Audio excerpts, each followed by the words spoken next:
All right. Well, let's see. Tom, are you there? Can you hear us? Yep, I can hear you. Can you hear me? Yeah. How you doing? I'm doing well. How are you? Good, thanks. So, if you'd like, you can. I mean, we didn't really have a kind of prepared remarks. We just wanted to make sure to have a window of time in which we could be available to any reporters who were interested in asking follow-up questions of the press release. So, Absolutely. fire away.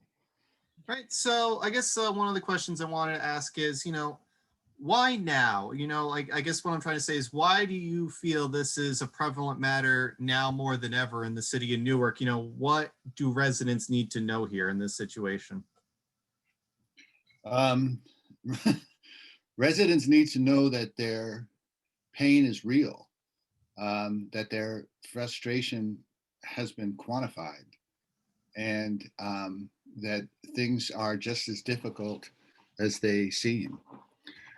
We embarked on this work in part because it's central to the overall mission of the Center on Law, Inequality, and Metropolitan Equity, CLiME, which focuses on issues of structural inequality. And of course, housing is central to any notion of equality or opportunity. But we particularly focused on the urgency of now because of two factors: the conversations around housing policy that are currently going on in Newark, and the relentless impact of the pandemic. Everything that we had been seeing as indications of crisis for Newark families over the last few years have, of course, accelerated. So it became increasingly important to us to be able to document the dimensions of the problem so that we can more effectively address the problem through policy initiatives. Okay.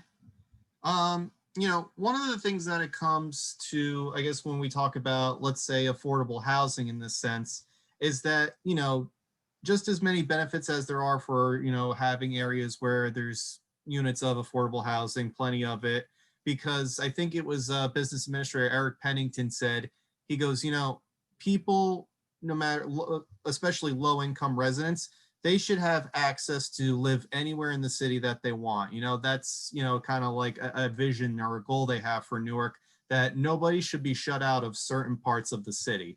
So I think he was specifically talking about one of these projects. I believe it was right near Central Ave. I'll have to double check that. But in any case, they just sold property. It was around for $24,000 to have a 100% affordable housing building. I think it's going to be 60 odd units. And, you know, it kind of fulfills that vision of, here we are, it's going to be right in the downtown area. You're going to have affordable housing for low income residents. It's going to give those types of people to be able to live in a part of the city that they might have would not have the chance to otherwise had it just gone for market rate, because obviously the downtown's very expensive. So it gives them a chance, live in the downtown area, be a part of that downtown area, be able to, contribute to that scene, the dining, the restaurants, the entertainment and whatnot. And for as many benefits as there are in that sense, you're also, when we wrote the article, there were also people, pushback from the community who say this is overdevelopment. It's there's always a negative in the sense from the community who just take this as this is overdevelopment. Why are we building all these affordable housing units? Um, and it makes you wonder also on the city side of it, there were a few council members who felt that, when you provide these affordable housing units, you're getting a low return on investment from the city standpoint because there's so many subsidies and incentives in that sense to build these types of properties. So kind of just tell me where your mind is at in the sense of, just talking about like the pros and cons of being able to provide affordable housing for residents, and just kind of like weighing in on that. What is your stance on that? Like the more affordable housing units we provide, kind of taking into account, is this overdevelopment? Is it a good thing to provide all these subsidies and tax incentives to build these properties? Well, of course, it's a good idea to to use whatever subsidies are available to build affordable housing when you're looking at an affordable housing whole of more than 16,000 units. It's really hard to understand any argument to the contrary in the face of that much need. It's just a market reality that in order to build housing that's affordable to the people who voted you into office, you are obligated to use whatever means are at your disposal to try to nurture the market to make available housing that doesn't stretch families to the breaking point. Um, we don't hear a lot of the pushback. I'm not sure where you're getting it. Um, One of the nice things about my experience of working on these issues in Newark is the absence of that sort of traditional NIMBY talk. But I don't deny that someone's capable of producing it. Um, you know, our report finds that, half of Newark residents um, have incomes of $30,000 or less. So arguably the majority of Newark residents could benefit from affordable housing at some level. So just on majority principles alone, it's really hard to imagine a vocal minority um, uh, resonating with the needs of the city. Now, where you might question the fiscal wisdom of subsidizing to the extent that the Kawaida Towers development is likely to be subsidized. And I assume that's what we're talking about, right? The Kawaida Towers. Yes, that project. Yep. Yeah, which is that's a project that takes us back to the sort of early origins of modern Newark. I mean, that project has real historical significance in terms of some of the early political divisions of the city. So it's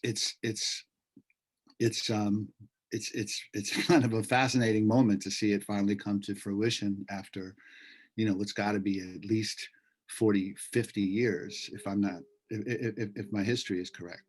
But in any event, where you might find some disagreement, and I'll pass the mic to Katie in a moment on this, is really over the return on investment between the amount of subsidy and the amount of affordability produced. Because what's not clear, and we have yet to see the Kawaida Towers project come before the commission, so I don't know the details. But what's not clear is the extent of affordability. Part of what's important in the message we send in our report is that the metrics on affordability are wrong for Newark. And projects that are called affordable because they're 60% of AMI may be hundreds and hundreds of dollars out of reach for the typical Newark household in need of affordable housing. I mean, Katie found that using HUD's area median income standard, which is typical for LIHTC buildings across the country, the rents could be $400 to $700 out of reach, $400 to $700 beyond what would be deemed affordable under a Newark median area rent. So if it turns out that Kawaida Towers is renting apartments, at $1,200, $1,400 a month and calling them affordable for a population whose affordability needs are pegged at closer to $763 a month, then you haven't really produced that much affordable housing for the relevant population with all those subsidies. Did you want to add to that, Katie? David, you said that perfectly. Oh, I'm learning.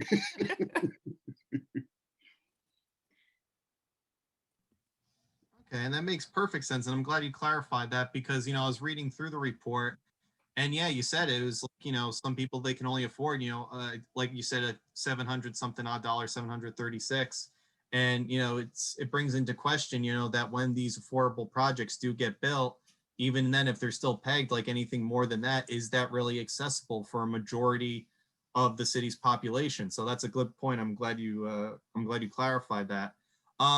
No, Now, we haven't seen the specs on that. We don't know what the properties are going to, what the right, units are going to be rented for, but that's a right. concern. Yeah. Yeah, I'm just like speaking hypothetically, of course. But yeah, like it brings up a good point though, that if that was the case, then it makes you question, is this really accessible to, the city's population who struggle in that regard? So now another question I have is, what are the main points? Because I believe you said you want to bring this before the mayor on Wednesday. So what are some of the key highlights or the main points that you want to bring before him to, start having these conversations and hopefully start sparking some policies that can really help address this issue in the city moving forward? And possibly to add on to that, a timeline, because obviously this isn't something that's going to be done overnight or done in a matter of weeks or months. This is going to take time, of course. So just kind of give me, what are the key points that you want to bring up to the mayor and to the city to address this, and a timeline, or at least a projected timeline of how long this may take to start, seeing these policies come into play. Well, we'd very much like to impress upon the city the depth of the urgency and to give specific numbers um, to the task of policy goal setting. What everybody in the city of Newark, and certainly everybody in policy circles, including all the mayor's terrific staff involved in these things, knows that the affordable housing problem in Newark is acute, even beyond the thousands of units that house Newarkers in public housing. But much less clear is where those units are lacking, by how much, and what sorts of targets should the city be formulating within its powers. Beyond its powers, the city needs to know, if we set these goals and use the kinds of subsidies and other leverage available to us, how do we make up for the difference? What kinds of specific appeals should we be making to state authorities?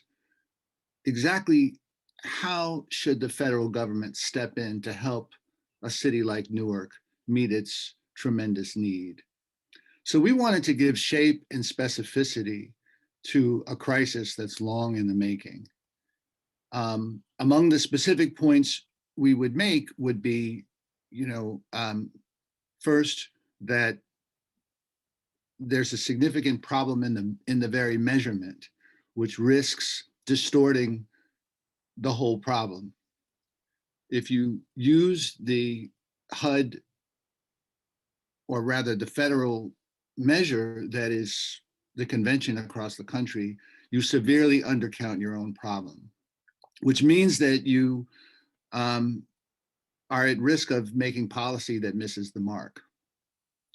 The city, after all, and this I suppose would be a second point, is committed to equitable growth, which means that it really has to be the engine of last resort in fueling a market that no one wants to touch. That is housing affordable to very low income people. The third point would be to carefully assess the city's return on investment in supporting other housing development, because affordable housing is not the only housing that gets subsidized. Virtually all building in the city of Newark gets subsidized. So from an equitable standpoint, you can't see these two things as completely separate. You have to see the use of subsidies as part of your overall governing strategy of equitable growth. You have to see these housing markets connected.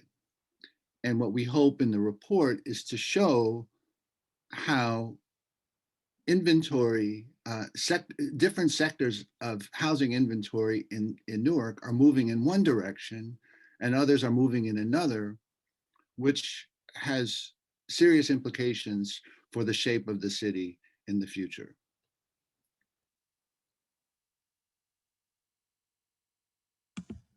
Okay, very nice.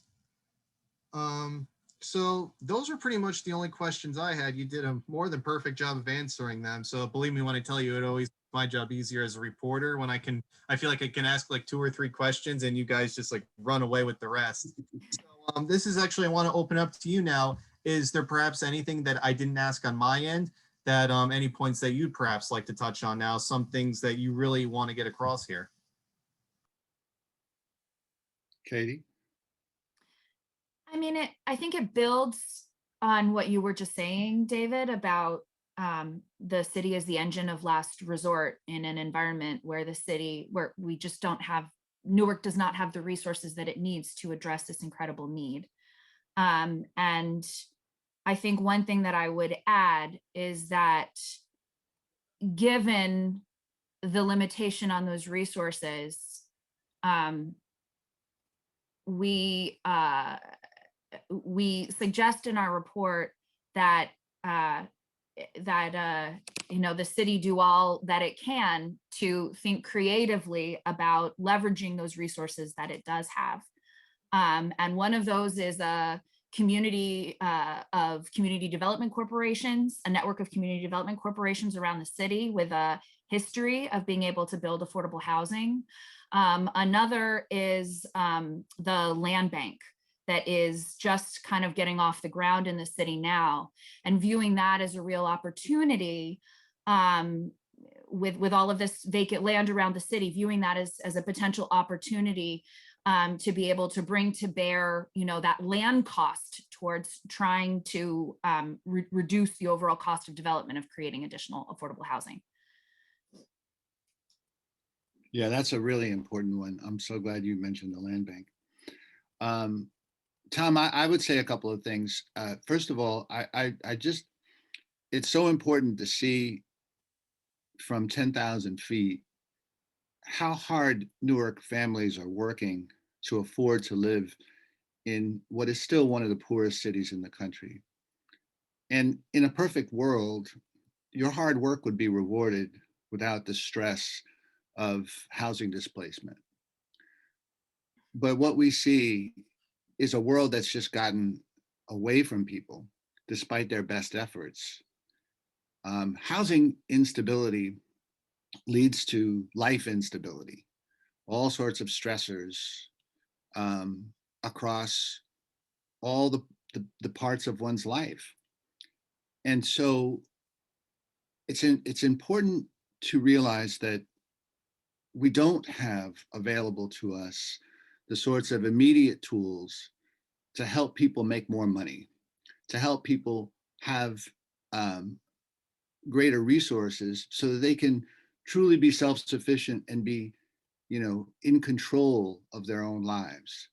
And so what an affordability crisis like this shows is how many families are at risk of losing control with, the very dire prospect of having no place else to go. We just don't live in a region where if you price out of Newark, you just move over to the next town. because it's a very expensive region. So that's why we call the report Homes Beyond Reach, because it encapsulates that sort of daily, weekly, monthly struggle that families face just to make do. The other thing I was just going to say is how interesting the Kauai Towers example that you raise is in terms of national debates around affordability. You know, in Newark, the question of affordability is really just how affordable is it? And does it meet the needs of a particularly low income population? But it's interesting to contrast that with the debates more regionally and nationally around affordability, which always assume that the person who would avail themselves of any affordable housing in the area is some sort of undesirable. We have now reached a point in this country where the affordability crisis is so bad that it encompasses what would be considered solidly middle-class people. You know, because this measure of the regional median income may mean that, you know, in the San Francisco area or in New York City, housing that's affordable goes to families making, you know, $60,000, $70,000, $80,000 a year, you know, which by most people's measure is middle class. That's not the case in Newark, but it is interesting because affordable housing debates always play upon a mythology of who needs affordable housing. And it's just important that Newark reckon with the reality of the people here rather than worry about, you know, debates in other parts of the country.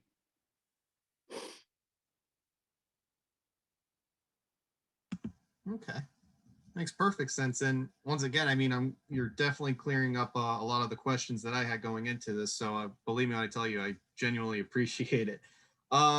So yes, like I said, those were all the questions I had. Once again, if anybody here would like to add anything else, I don't want to take up too much of your time because as I'm sure everyone's very busy today.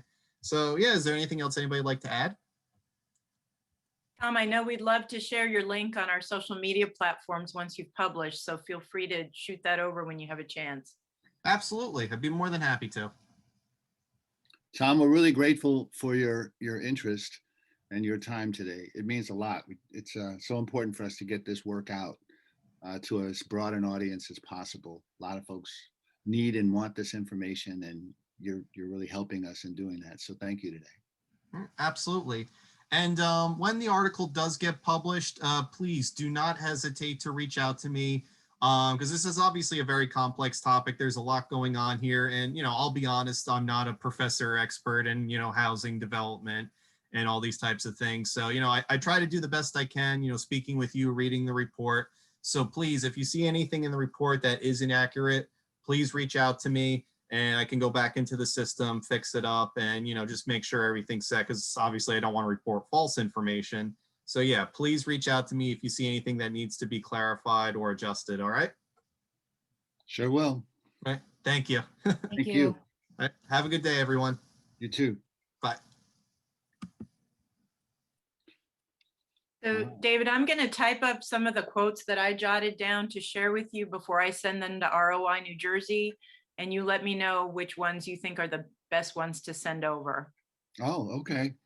So look, if you all don't mind, I'm going to jump into that HUD meeting right now since there's a lull. Absolutely. Katie, if you'll just text me if somebody comes in. Yeah. All right. And I'll just see if I can't, because did I tell you? So the HUD administrator, the regional HUD administrator is meeting with Nancy right now, and I've been invited to come in. So here's our chance to Go. to tell him exactly. Now, wait a minute. Liz, how does this work? If I do this, can I just sort of mute myself and stay in it and just move it to another screen? So, I mean, frankly, I don't, if people can't have have not two tuned Zooms. in now, you could also just close the press conference. But Katie, if you want to become the co-host or something, Okay. I mean, I would feel comfortable, whoever has not reached out. I had sent out a lot of press releases Friday. They may contact me and we can always follow up with them. Oh, okay. So what do you think we should do? Close it out? Do you want to make me the co-host and I can reach out to Dave? I'm worried, David, I'm worried about you being on 2 Zooms at once. I think you're probably gonna fall Okay. out. All right. All right. Then I'll pull out, and you guys figure out whether, if you want to close it, close it. If you want to keep it going, and you just text me if there's any particular need to jump back in. Otherwise, if somebody reaches out to you, Liz, I'm happy to reach back. Okay. Okay, no problem. All right, thanks, everyone. Nice job. Good job today. Thank you. Yeah.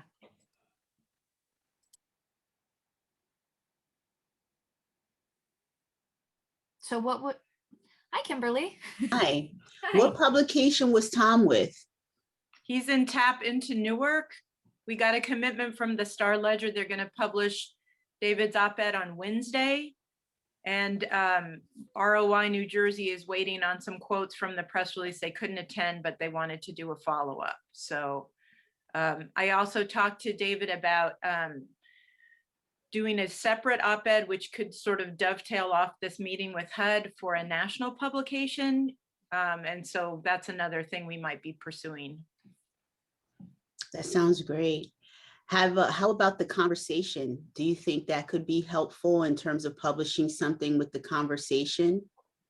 I mean, I love that platform, and I think the editors are really great to work with. I just know from other law professors that the conversation editors want to be in on the ground floor and not dictating, but in sort of talking about what the op-ed. They won't take any op-eds that are already written. So it's really up to David if he has the time for that. I think that'd be a great idea. So you're saying other professors who've had op-eds already written didn't really have success in being placed with the conversation? Yeah, in fact, Randy Mandelbaum, who does a lot with undocumented children, had actually just reached out to Naomi Shalit, and I was on the thread, and she goes, oh, you have to come to us first. We talk up to you about what we want to see written, and then you write it. We don't take them already written. But again, if we can find out who the conversation editor would be, if you know who that would be that would work with David, I would be happy to sort of broker that intro and see if we can make something happen. I definitely, and if I didn't do it Friday, I'm going to check my email, but I was in touch with Andrea Alexander to let her know we were hoping to get this in Rutgers today. Okay, good. No, that's great. Yeah. I was thinking about WBGO. Yeah, I have pitched to them Friday. I never hear back from Doug Doyle. If you have a contact there, or you can make a call. I really don't have a personal contact there to work off of, but I also wanted to make sure that you had the link for the Rutgers Newark website news section.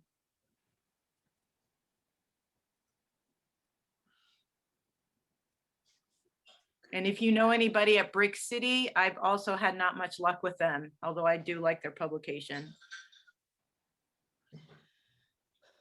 With Brick City? Yeah. What publication is that? It's like it's a local, let me just. Oh, did you mean Brick City Live? Yeah, maybe that's what why is it not coming Yeah, up? because I don't think that's publishing anymore. Oh, is that what happened? Well, that would make sense. Yeah. They're not responding, right? Yeah. Unfortunately. No. Okay. Yeah, that would make sense, right? That's why they're not responding. Yeah. But yeah. Yeah, so I could definitely reach out to WBGO. I also thought that like WNYC or NPR, something like that. Yeah. One of those publications as well. So what I'm going to do is work with Ferlanda to specifically target those. And then I'll, just using this time since we have some free time to think about it. I was thinking about some podcasts, especially on like Sirius XM on the Urban View station. So that's what I'm thinking. And I'll also get back to you with regard to the specific editor at the conversation. Okay, yeah, I did, just so you know. So Karen Yee, who works at NPR now, she used to work for me years ago for AOL. And so I pitched to her because she does cover New Jersey stuff for NPR, but I didn't hear back. So I would love for you to take a second whack at NPR. Maybe there's a regional editor or someone else I hadn't thought of. That would be great, because I didn't get any traction from our first try. And the podcast idea is great. If it's helpful, you tell me. David did appear on our Dean's podcast probably a year or two ago, not specifically talking about housing in Newark, but talking about urban issues and things like that. So he's terrific speaker, as you can tell. If the link to that podcast, like, hey, he's an expert podcast speaker, if that's helpful to you, let me know and I'll get that Yeah, for that you. would be helpful. Yes. Okay. Thank you. Yep.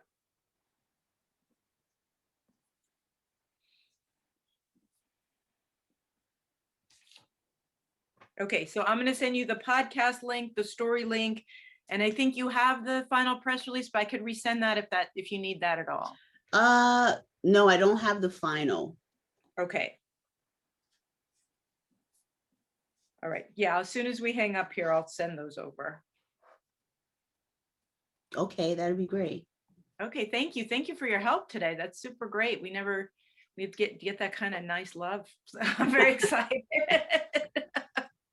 Yes, that's all I have these days is love. I mean, that's all that's left is love, you know? We're hanging in. We're just hanging in. That's it. All right. That's it. All right, Katie, are you all set? Do you think you're going to stay on the call for a while, or you think we're done here? I mean, if I'm either way, I'm happy to stick around if it's helpful for someone to be here in case someone comes on. But I mean, I suspect they'll follow up with us too, if you know. Yeah, I mean, so what I'll do, I'm going to turn off my camera and mute I'll stay on with you for about 10 more minutes if that's Okay. helpful. Sure. But I would say by quarter till they didn't come on. I don't think they're coming Agreed. on. Do you I agree? totally Is that agree. all right? I'm Okay. gonna hop off, but I appreciate it. And I think the questions that were asked are great to know. You know, I love to hear questions because then you understand just generally how people are receiving the information and areas that just need further exploration or explanation. So I thought his questions were very interesting. All right, have a good rest of your day and week. Okay, thanks, Kimberly. Good to see you. Bye-bye. Bye. I want to make that cool blue